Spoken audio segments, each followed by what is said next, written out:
Hi everyone, welcome to Wandering DMs. I'm Paul.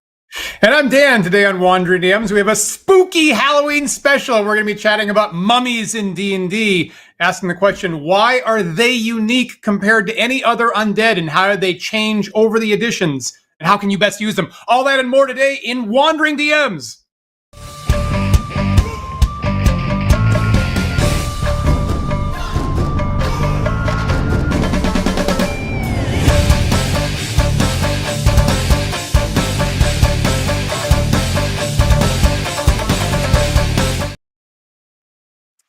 Before we begin today's conversation, I'll remind everyone that, as always, at the end of the show, Dan and I will be hosting our after party chat.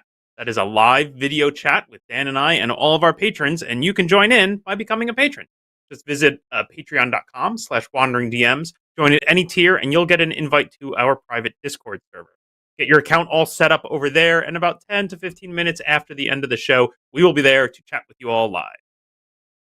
I am personally really looking forward to that today. So, happy Halloween to those who celebrate later this week. And as usual, we like to talk about some kind of undead-related subject for a deep dive like we like to do. Now, Paul, I have written myself about mummies through the ages on my blog a number of years ago. I've got a link to that in the description. But I've learned a couple new things since I wrote that, frankly. And one of the things I recently learned is, like, where does, like, in popular fiction, the whole idea of, like, mummies, curse type thing in fiction come from? And I've recently learned a lot of that actually comes from some of our favorite women authors in the 1800s, kind of laying down the groundwork for fantasy and science fiction before they actually had that terminology. So some of the earliest stories about, like, mummy curse type fiction comes from Jane Loudon, and surprisingly, Louisa May Alcott wrote a story about mummies in the 1800s. And then some of us will know that fed into these universal horror movies in the 1930s with, let me think, Boris Karloff and Lon Chaney Jr. That's probably what, like, Gygax and Arneson were thinking about when they made The Mummy for D&D. So that's one of the new tidbits that's kind of interesting to me. That's fascinating. Huh. Right? How fascinating is that? I didn't realize you had already done a Through the Ages on this, and I will shamedly admit that I did not go back and reread that. So that's fine. You'll just have to be the stand-in for, or rather, I'll be the stand-in for our guests, our viewers, as I ask you about what's in there. One small problem, Paul, is that I didn't remember that I'd done that either. And so I was doing an internet search for information about mummies in D&D, and then I was like, "Oh crap, that guy might help." So I had to very briefly brush up and remind myself about a couple things this weekend that I knew previously and forgot. Well, Dave, let me, before, I think both you and I are very curious to dig through all the different editions. I've got every edition of D&D, not every edition, but many editions of D&D sitting open to the Mummy entry here on my desk next to me. But before we get into that, I thought maybe let's just talk a little bit like how or when. What's your background? What is your experience in running mummies? How often do you use them? They appear frequently in your games. Okay, I actually avoid them a little bit. And that's kind of one of the things I wanted to dig in with you today is why I find them a little bit troubling. One thing we're going to learn here is that they're one of these monster types that weirdly vary a lot between different editions. And so different players coming from different editions are going to have wildly different instincts about how mummies are supposed to interact with their characters. And I think that the main theme I'm going to say is that mummies make for among the slowest fights, among the like record-setting, really slow fights in every way you can think of. So one of the main things is there's a big encounter with mummies at the conclusion of Tomb of Rahotep, right? That's the really super early dungeon by Alan Lucian that laid down the template for Tomb of Horrors. We played that online here on this channel a couple Halloweens back with our friends at WebDM. And I think if viewers go and look at that, look at the moment at the end encounter where the mummies come up, you might possibly see my face, maybe if you look real careful, like look really anxious about the pacing of this last fight that's potentially going to be really slow and really dragged out. And you might possibly see that I might have possibly hand waved some of the rules around mummies right at the end to make that not be super, super slow at the end. And that's one of the main things that stick in my mind about when I've used mummies. My memory of that, Dan, is that you and I played that module previously privately with a private group at HelgaCon, and we did see exactly that, right? That the mummy encounter was a huge slog, and I think maybe I can't remember if we talked about it ahead of time or not, but I was totally unsurprised that during our live stream you wanted to tune that a little bit for the sake of even if it was just for the sake of streaming or just pacing of the game. I remember that being a big item at the end of that game. I was going, wow, that mummy fight, that took forever. I went way over time. That's probably I tend to do that. I tend to struggle with timing issues, but I think that might have been the record, like me going way over the time slot when we did it privately to begin with. And I'm glad that we highlighted that problem because, yeah, when we did it online, that was potentially going to be a big drag at the end of the stream. My other point of reference, frankly, and I also don't really use them very much, although I was never an intentional like avoidance or anything for me. But there is they do appear sort of in my own Vile Crypt of the Reawakened Sisterhood, the module that I wrote with help from Ari Salvatore, that is available on DM's Guild. It features undead gnolls, and the big bad at the end of that is basically a gnollish mummy. Now it's a little customized, but I definitely pulled, I think, as a baseline, especially in the 5th edition rules there, the kind of base of a mummy, and then tuned it to become something more custom for that game. Nice. And we've talked, we recently had a discussion about undead in general, and we were talking about there's a lot of reasons why you'd want to customize or fine tune them for a lot of reasons. And I can see you doing the same thing with the mummy, frankly. Makes a lot of sense. A lot to be surprised. Yeah, well, and I was trying to give everything a little bit of a gnollish twist. I wanted that to be interesting. That it was an undead, it was a tomb. There's a lot of undead, but it was a tomb in a gnollish region, and so all the undead had a gnoll aspect to them. Fabulous. Which was fun. I like to mash up the enemies like that. All right. I'm ready to dig into the different versions. The thing that I'm going to have my eye on as we go through this, my first gut instinct when we started to look at this is I wanted to see how has mummy rot changed over the course of the edition.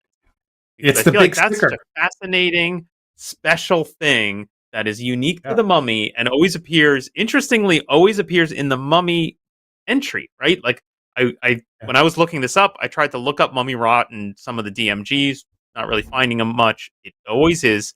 It's so specific to the mummy. It always appears right there in the text of the mummy description.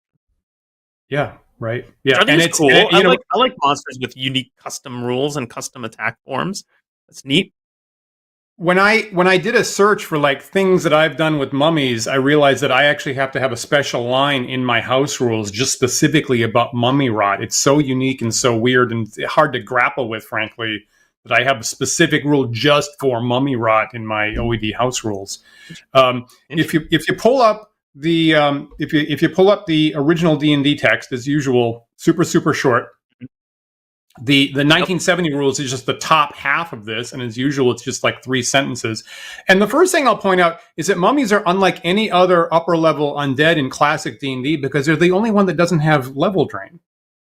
Right? Once you get past the 2 hit dice types, right? You're looking at wights, wraiths, specters, vampires. All of those things all have level drain, and there's mummies sitting there in that same mix, and it's the only one that does not. They've got this mummy rot stuff instead.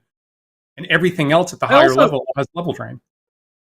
I also think they're also at an interesting inflection point of the whole intelligence level of undead. I think we talked about this once before about sort of how the intelligence level varies from the power. They're not quite the mindless, shambling zombies and skeletons, they're not the incredibly intelligent vampires and liches. They're, I don't know, somewhere in between. They're maybe like a ghost or something. This cursed, semi-intelligent thing that has a single purpose for some reason, for some magical or supernatural reason. Yeah, and you can take that in any direction you want because there's lots of precedent in the pulp fiction or whatever, and there are ones where they are basically cursed slaves that they have to do some particular task.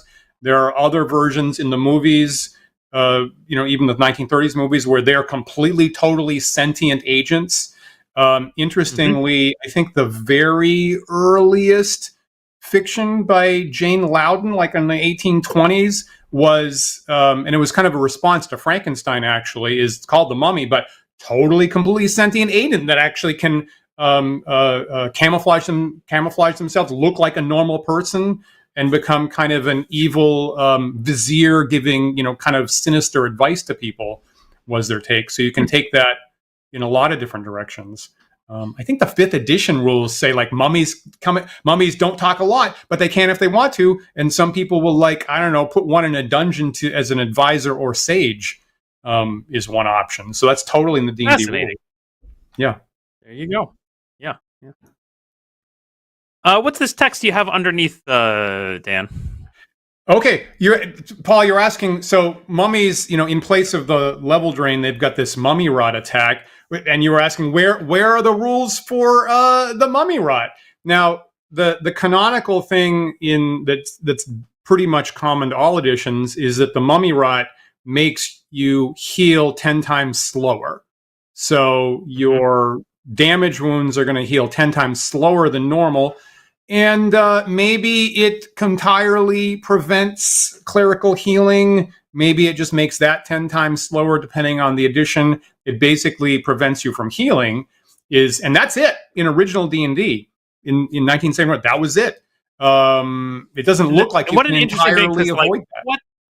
What does that even mean? Because we've had lots of discussions about how long does natural healing even take, and where is that specified? Right. And magical healing, isn't that instantaneous? So what's 10 times slower than instantaneous? Isn't that still instantaneous? Well, my take would be like 1/10 of the value of a normal spell. Now, how you take 1/10 of a D6 is, I guess I just say that's one hit point. Amount of healing.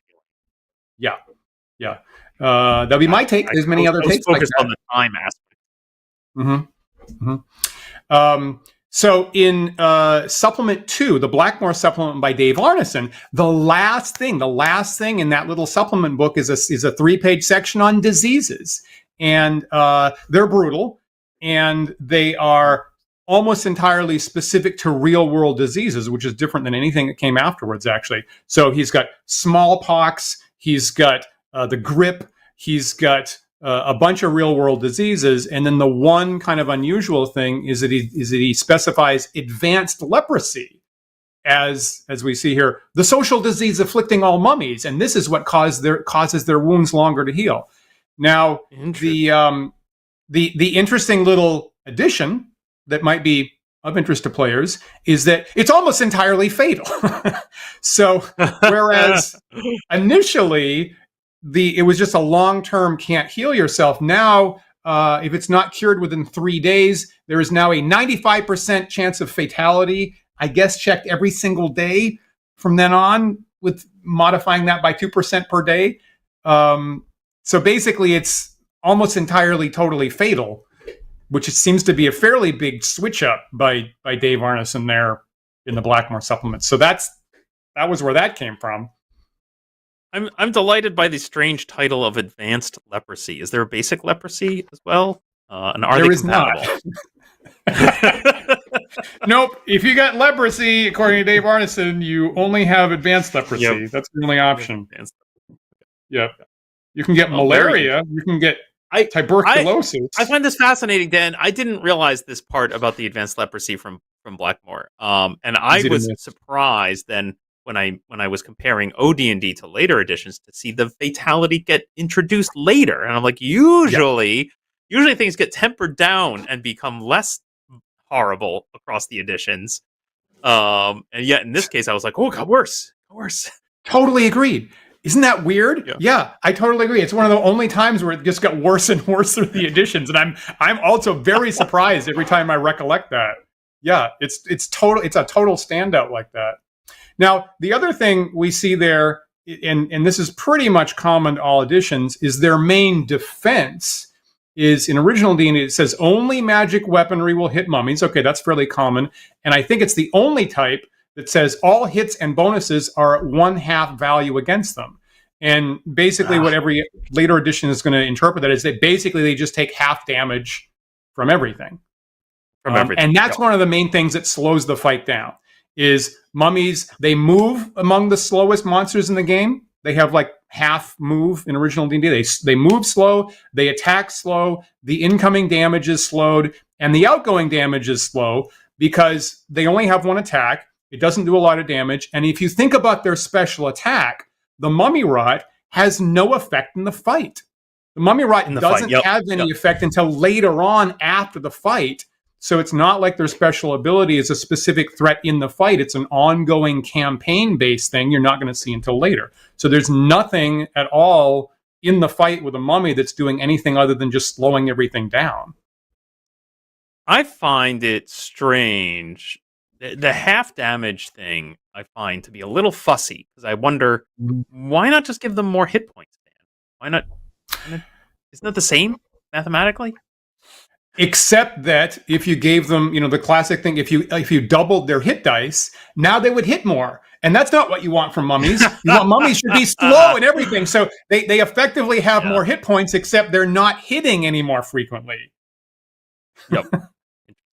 I still feel like maybe that's something that I want to do at the table. I think in retrospect, right now, right, if I wanted to implement this rule, if I was on the ball, I might just roll their hit points and then just double it, and then go great. Now I don't have to do division every time someone hits the thing. Yeah, that's not bad. That's not bad. Now, the last thing you see in original D&D is it does say mummies are vulnerable to fire, including the ordinary kind, such as a torch. Now, again, in original D&D, it doesn't give any damage for a torch. So how much damage is it? You have no idea. The DM has to make it up. In later editions, we'll see suggestions for that. And here is, I think, the crux of one of the things where different players are going to have wildly different instincts about what mummies are vulnerable to fire means. So let's say you hit them with a fireball, which obviously is probably about the best thing you can do. How much damage do you expect the fireball to do? More than normal? Less than normal? Yeah. Same as normal? Oh, gotcha. What's your instinct? More than normal, I would suppose. Right? It says that they're susceptible to fire. I would think, maybe they take. Well, there you go. But they only take half damage from everything. So they do the normal amount of damage because it's not half. It's one of the only things that's not half. Yeah. Oh, God. Huh? Question mark? Huh? See? Yeah. And what we'll see is depending on what edition you're looking at, the answer could be any one of those things. Sometimes it's less, sometimes it's more, and sometimes it's the same as normal. But now this is being brought up in our chat, right? That they take normal damage from other spells, right? If I hit it with a lightning bolt, it's going to take normal damage, right? Not taking half damage from that one?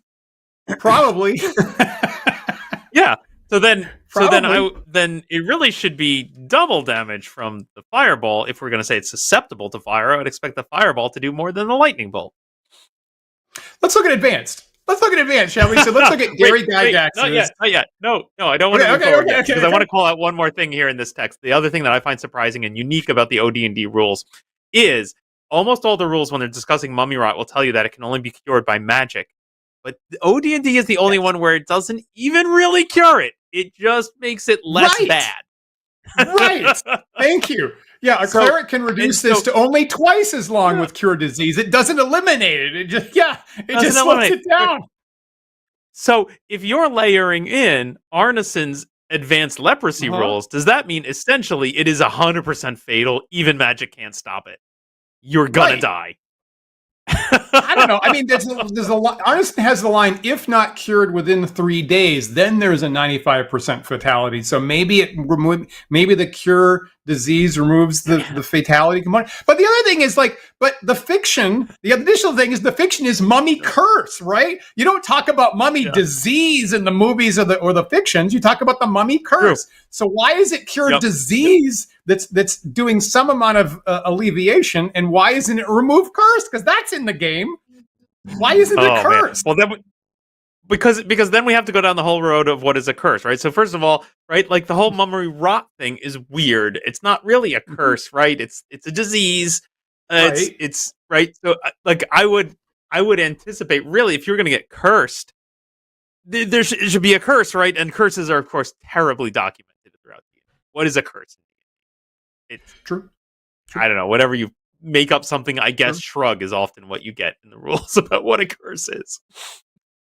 It's a wonky design. There's no way around it. I think the mummy. You know what? I don't use mummies a lot because there's so many wonky issues with them. You know, I kind of want to. Now you can go with me on this, and we can talk about this as we get through later editions. But I kind of want to eliminate mummy rot and replace it with the curse of the mummy, which does something like maybe give you minuses on things, minuses to hit or whatever. Right now, it's immediately impacting combat. Right now, it's in line with the Pulp Fiction of you've been cursed. You have the curse of the mummy. Yeah. Anyway, okay, we can move on to AD. Okay, so to the question of what's the fire do? So AD&D has a lot of text because they're trying to alleviate the wonkiness. So it's actually one of the larger first edition text blocks. So in the bottom of the third paragraph on the fire issue, it says if you hit them on fire, magical fires will do +1 point of damage extra per die. So if I'm rolling like 66, now I'm rolling 66 plus 6. So it's a little higher. It's like a little better, 30% more damage. A little bit better. Yeah. Okay. So Scorch does 1d3, not a lot. So a little bit more, not a ton. Okay. I think they'll still be hit by lightning. It doesn't say they're immune to that. Now, the disease now kind of following Arneson, that's the part that I have highlighted. It says the disease will be fatal in 1 to 6 months. And every, I guess, month, interestingly, you lose charisma now. Like most of Arneson's diseases, you lose charisma. Okay. Yeah. Yeah, well, okay. I guess that makes sense if we're going down the road of this is like leprosy, right? Your flesh is rotting, falling off. You look horrific as you have this. I get that. I get the loss of charisma. Right. I see where they're coming from. And he added a fear effect. This is brand new. So he added a paralyzing fear effect whereby everybody nearby that sees the mummy has to make a saving throw versus magic, or they get paralyzed for the first couple rounds of the fight. That's brand new, came out of nowhere. Okay, that's movie accurate. I get that. That's not too bad. Normally, fear makes you run away in D&D, but yeah, that's a little strange. I do like the rewording here of or the wording choice of infected creatures heal wounds at 10% of the normal rate. At least that makes me feel like, oh, okay, so I should divide by 10 the dice rolls and not worry about like this takes a week maybe for it to Yeah, okay. It's just less hit points. Yeah, cool. Right. So that's what I'm getting from AD&D. You were talking about fear, and I was caught up on the mummy rot. Second edition is basically the same as usual. So you got a little bit more fire damage. You have the rot that's fatal in a couple months and wipes out your charisma, and you have this paralyzing fear effect. So that's where we still half damage if you hit it with any kind of melee weapon, certainly. Well, let's talk about BX though, Dan. This is an interesting.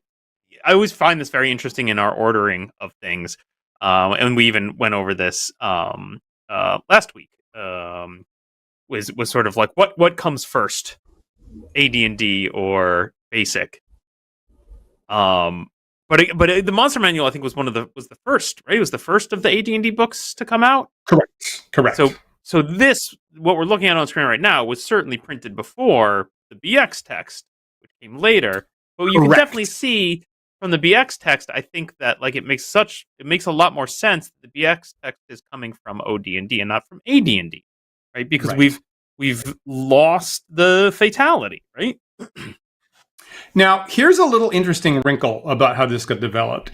Because originally, I mean, you and I both played quite a bit of BX, but before BX, there was the Holmes basic set, like the same year that the Monster Manual came out. And one of the interesting things we know about that now is that Eric Holmes, that was making the first ever basic set, was working directly from OD&D. Basically, just he thought he was doing an editing job. Pretty much wrote the same stuff for Mummy and everything else as OD&D. And then we know that Gygax himself did an editing pass, and he changed some stuff. And so among the things that Gygax specifically added to the Mummy is that he added the fear, right? The paralyzing fear wasn't in original D&D, but by this point it was in Gygax's head as one of the things that mummies do. So Gygax actually injected the fear into the basic rules. You still see it here in BX, right? It's the second sentence. You see a mummy, save versus paralysis, you're paralyzed by fear.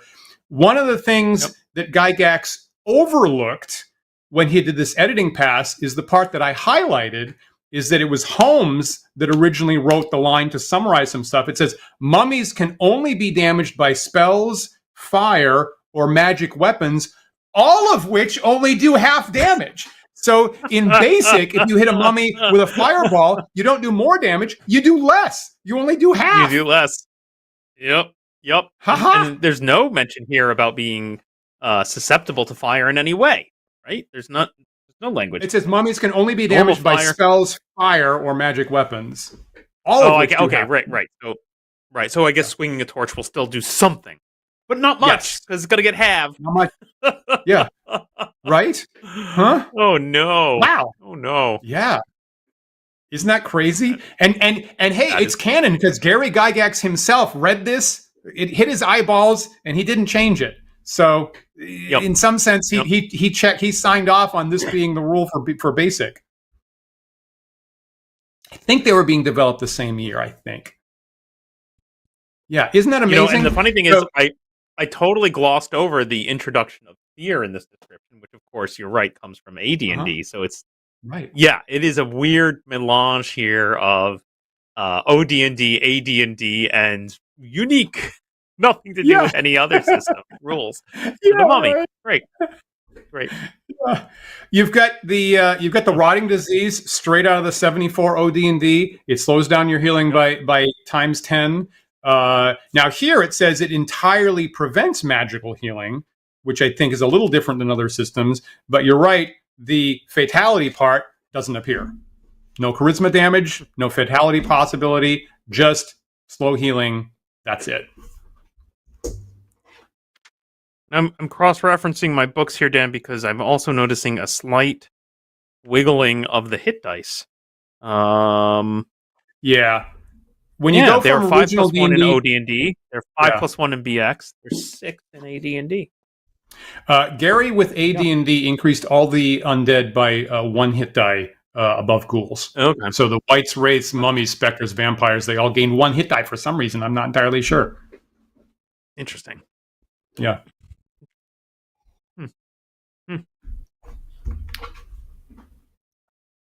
So there's a couple different options, and if you look at later editions, there's going to be some kind of weird mix about that. We could look at third, right? Second edition is basically the same as first. We could look at third. You got the fear paralysis is still there. One thing is that when you die from mummy rot, you immediately turn to dust. It's like that's a little cartoonish, and I don't personally need that. You still have the mummy rot disease. It slows your healing, but now because it ties into the third edition disease rules, it's fatal much faster, which is so weird for third edition because, like you're saying, I think of so many things in third edition being buffered from like instant death effects. Now you're going to die much faster because the disease does 1d6 constitution damage per day. And you're probably anybody is going to be dead in like 3 days flat. So in first edition, it was like you've got 1 to 6 months, and now you probably have, just a couple days and you're dead, which is like really weird for third edition. And then the other big change is now right at the bottom where I have it highlighted. Is now you hit him with fire, and now it does double damage. It doesn't do half damage like in basic. Now it does double damage, and that's you clearly want fire now. Do you think that the turn to dust on death bit? Do you think that's an attempt to make it clear that you can't be resurrected because there's no body? Is that trying to limit which kind of return to life magic is available? I mean, Advanced said you can't raise them. Advanced already said you can't raise them if they die from mummy rot. Yeah. Good enough. I don't know what had to do this. And it's certainly like a little more wiggly because I don't remember my third edition's resurrection spells very well, but I'm pretty sure there are multiple variations of them, some of which require the body and some probably which don't. That's a good point. I guess raise needs the body and resurrection needs part. That's a good point. Yeah. Yeah. I don't need that. Oh, what do you know? What do you know, Dan? The third edition rules are a little fiddly. What do you know about that? Okay. They're a little fiddly. In 3.5, they changed what you need. So third edition 3.0, you still need cure disease. 3.5 changed that to cure curse, remove curse for the first time. Remove curse. Fascinating. Okay. Yeah. Thank you, 3.5, I guess. We're trying to make that change. But is it still called a disease? Is mummy rot still classified as a disease in 3.5, or do they try to like change it to be it's no longer a disease at all? I don't know. Yeah, that's a good question. I don't know. We'll look that up later. Fascinating. Good point. So it's a cursey disease. So I'm we talked about the how they're vulnerable to fire, right? Their physical attacks deal half damage, but I assume now we're back to like normal spells is normal damage. I'm guessing. I would assume so. It doesn't specifically say lightning bolt is normal stuff. Okay. I think so. Yeah, that would be my interpretation here. I feel like, dude. Sometimes when we end up here, I always feel like back in like the late 80s, early 90s, I can't remember when this came out. There was a Forgotten Realms comic book. I don't know why. I was not a big comic book collector in my youth, but for some reason that one I was like yes to that one, and so I have a big collection of them. And it spans the switch from first edition to second edition, and so of course they did what any good IP licensed content from D&D would do, which is they actually discuss it in the fiction. It actually is a thing that happens, right? The gods come to the ground, stuff changes. One of the main characters is a wizard, and there's just one panel that will be forever burned into my memory of the wizard sitting there, like muttering to himself and going like, "Magic missile does less damage." I'm like, oh god. Oh god. I'll remind our viewers we did a whole episode about this kind of stuff called diegetic disasters. You can find diegetic disasters on the Wandering DMs channel where we discuss this whole kind of thing. They don't do that a lot anymore. I think nowadays, the fiction just doesn't do that. But once upon a time, they would wrap that into your fiction as for a reason. I'm gonna cross-reference yet another episode of Wandering DMs and say that qualifies the Forgotten Realms comic book as lit RPG. A little bit.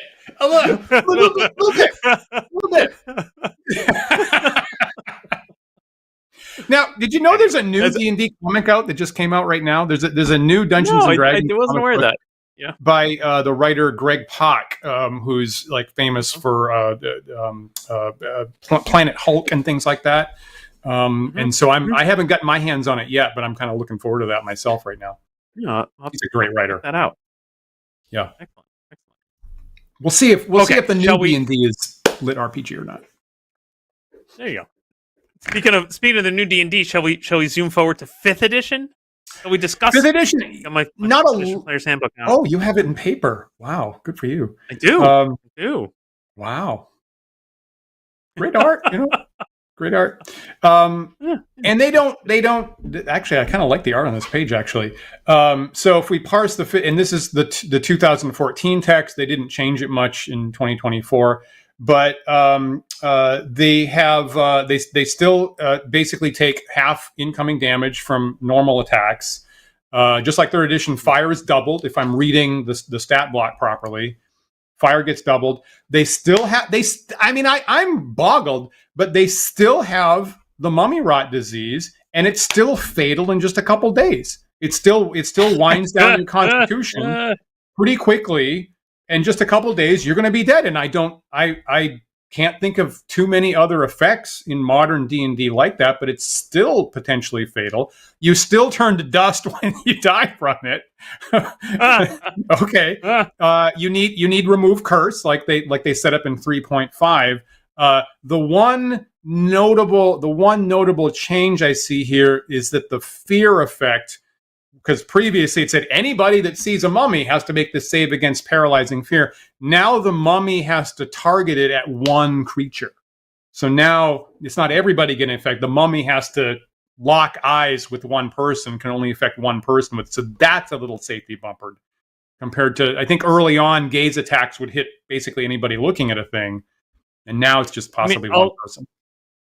I'll also point out where previous editions were draining charisma and then constitution. Now we're draining max hit. Correct. Yes, they do. Right. They do that by, right. Good point. They do it by draining max hit points. Yeah. Yeah. Good catch on that. Basically 10 points every day. And we get a lot of text here about the difference between a mummy and a mummy lord. And then, of course, you get the Mummy Lord's lair as a lair entry in good old 5th edition parlance. Right. Which is kind of neat. I don't know. I like the implicit, set piece-ification of it. I don't know. I'm not unhappy. I think they set up this extra level of mummy. I think they had that as early as 2nd edition. They might have not used the same terminology actually, but I think they've had that kind of thing in 2nd and 3rd edition, if I recall correctly. Certainly they didn't have these layer effects. That's a 5th edition novelty. Yeah, there is kind of language in here that talks about the mummy's curse being that the mummy itself is cursed in the same way, say, a vampire is cursed, that this is a cursed existence rather than the mummy gives a curse to other folks, people who, right? Because I think maybe I'm mixing up my my references here, but I thought the idea of the mummy curse was that you were cursed by the mummy for breaking into their layer, essentially, right? Is sort of like an anti 1920s explorer, kind of anti-colonialism thing there of, nice. you defiled my resting place, you're cursed. Nice. And that's my instinct too, right? That's totally my instinct.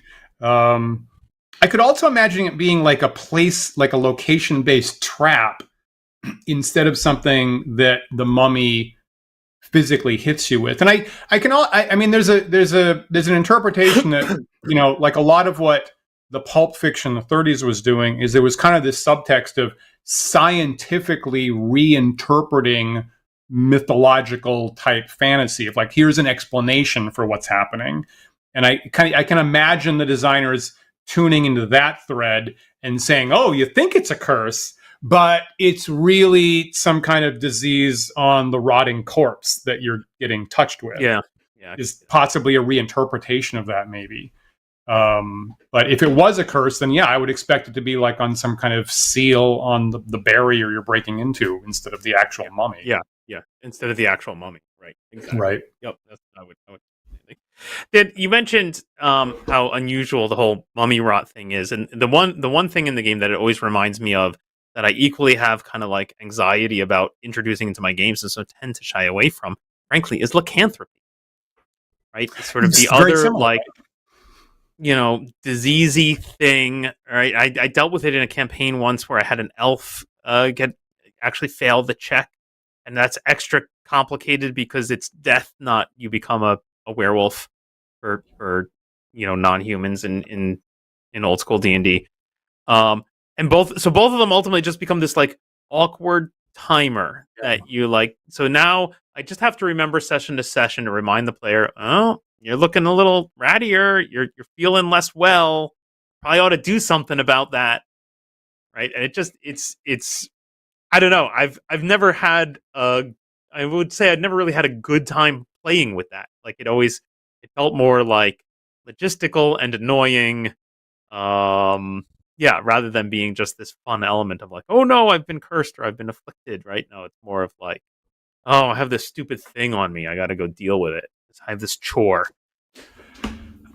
I totally feel that, right? And I've been in the same place. And the rules, right? The classic rules don't give you very much. kind of throw you in the, throw you out of the boat when these kinds of things happen. I think that in my late era of gaming, I think what I find myself orbiting around for those kinds of things, and I was playing Star Frontiers yesterday with our group, and we're kind of in a situation where they were trying to get allies. It wasn't going very well. And so I think with those kinds of long-term things, I find myself orbiting like there should be a wizard or a cleric or however you want to set up. There should be someone in the campaign that you can access that can resolve that, but they're sketchy and they always demand some kind of thing you're not thrilled about giving them. And so you can turn that in, like the easiest thing is like, give me a magic item or something like that, but you can turn it into additional adventures.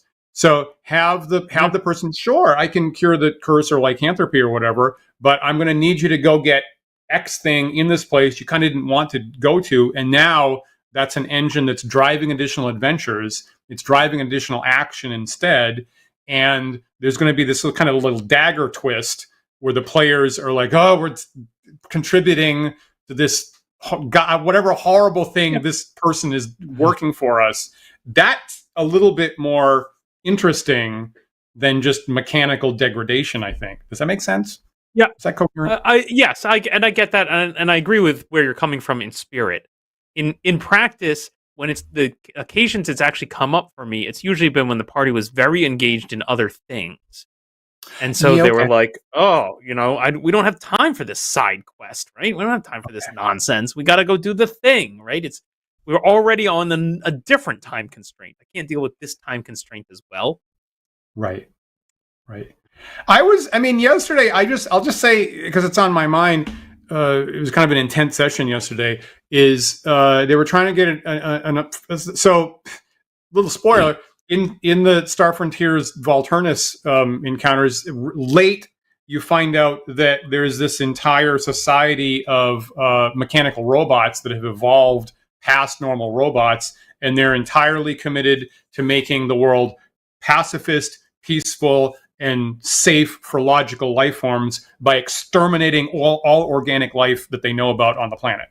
And the players and everything else, everything. Yeah. Right. Yep. And so the players are in a point where they need their assistance. And my players yesterday it was going real sideways, real fast. They were not making sense at all. Right. And so I actually came out of the bag myself, and I'm just like, I can see this is one of these sessions. I don't want it to go all corkscrewed and get frustrating. Is I just came out of the bag and I said, like we actually they attempted a persuasion roll. It failed with their argument. And I said, I think you're going to have to give them some more information.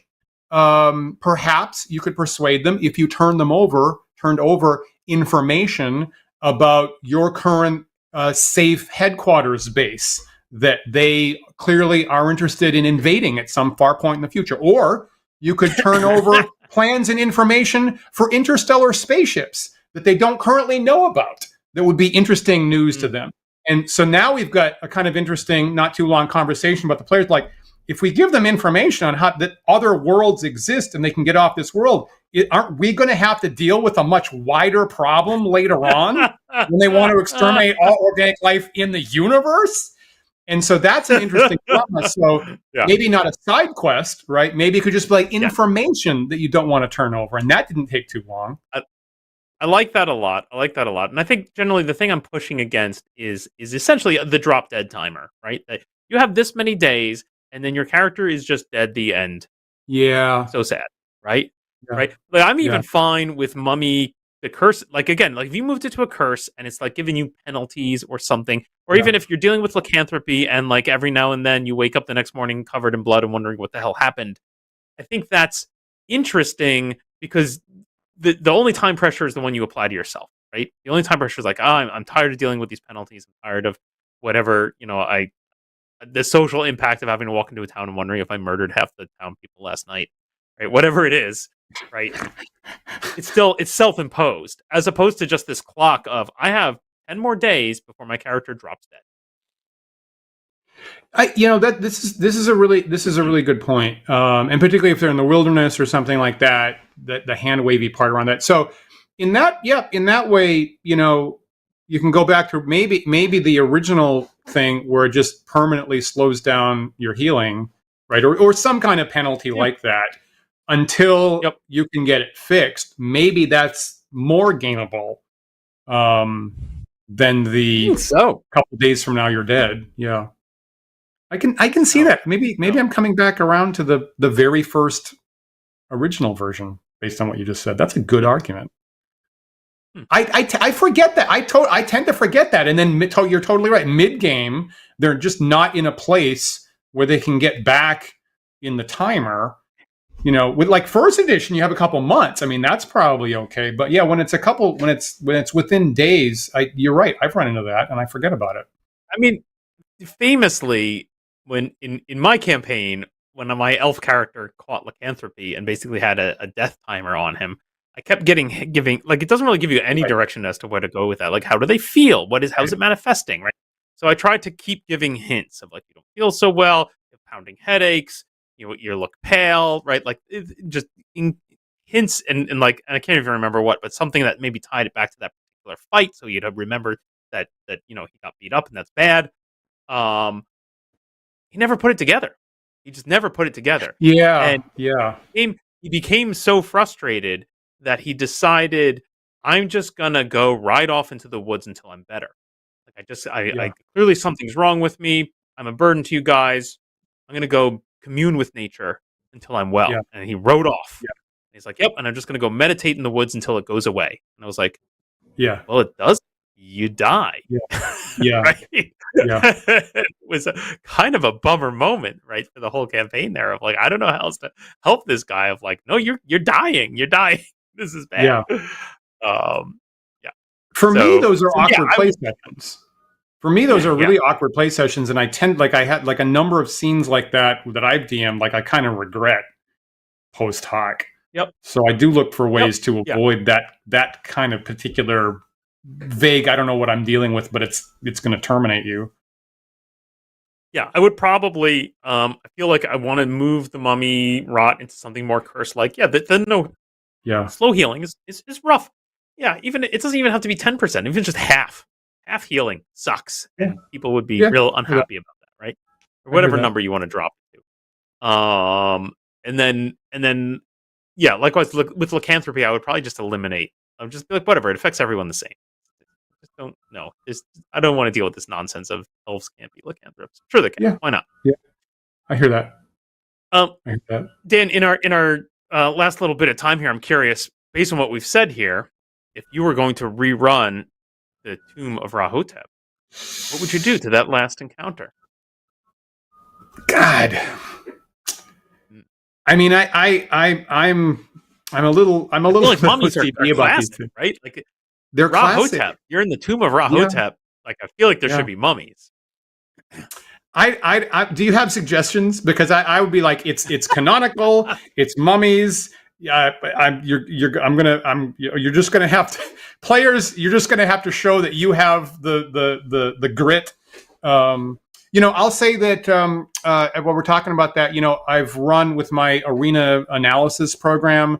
I've run all the monsters through that, and one of the things I did was I actually computed average number of rounds for the fight based on a parity level of monsters, and no surprise, mummies come out at the top of the list. It's probably going to take about 9 rounds for an average mummy fight, which is about double like normal monster fights are like maybe 4 rounds, maybe 5 rounds. So mummy fights come out at about double normal. And I might just punish my players. I might just say, yep, they're mummies, and you're going to have to show me that you have grit to just sit here long enough to chop through them. And that's the game we're playing. Do you have better suggestions? I think you got to resolve a couple of things, right? You got to resolve the damage question, because it's all over the map, right? What actually causes damage to them, and why, if in what cases is that fun, right? You really want to do half damage from everything? Are they susceptible to fire, etc., etc.? I still kind of love this idea of just doubling the hit points, just because I feel like that makes it easier for me to mentally balance the encounter. I'm looking at them going, oh, well, they have this many hit points. Of course, it's going to take a long time to whittle them down at the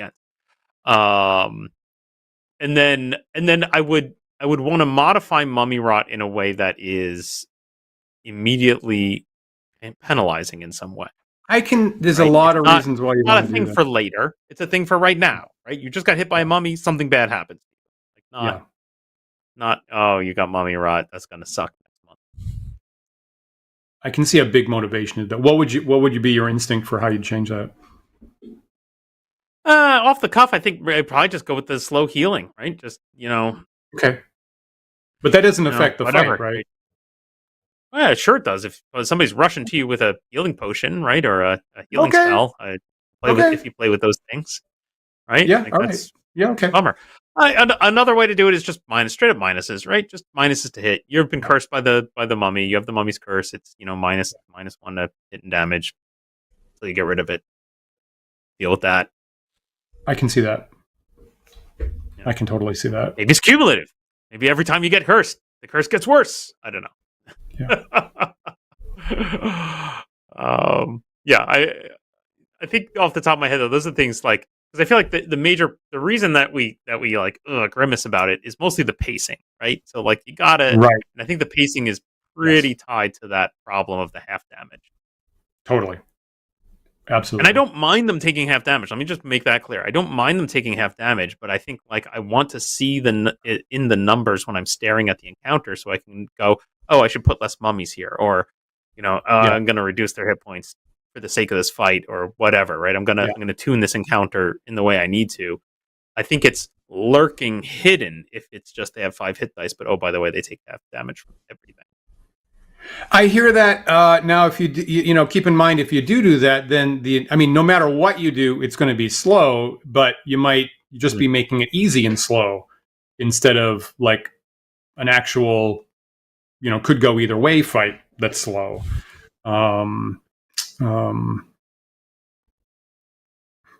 So there's things, like for what it's worth. Yesterday, I had this. It is one of these fights whereby there's obviously like one magic key that's going to help you, right? And it's fire.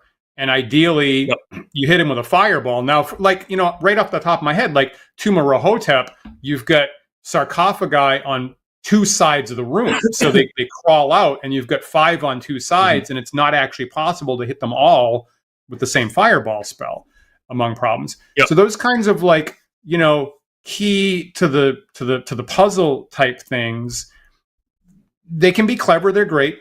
I just had a fight yesterday in my game that was kind of similar. There were some robots, and there was one particular thing that the players could potentially take out to disable all the robots, and they just didn't see it.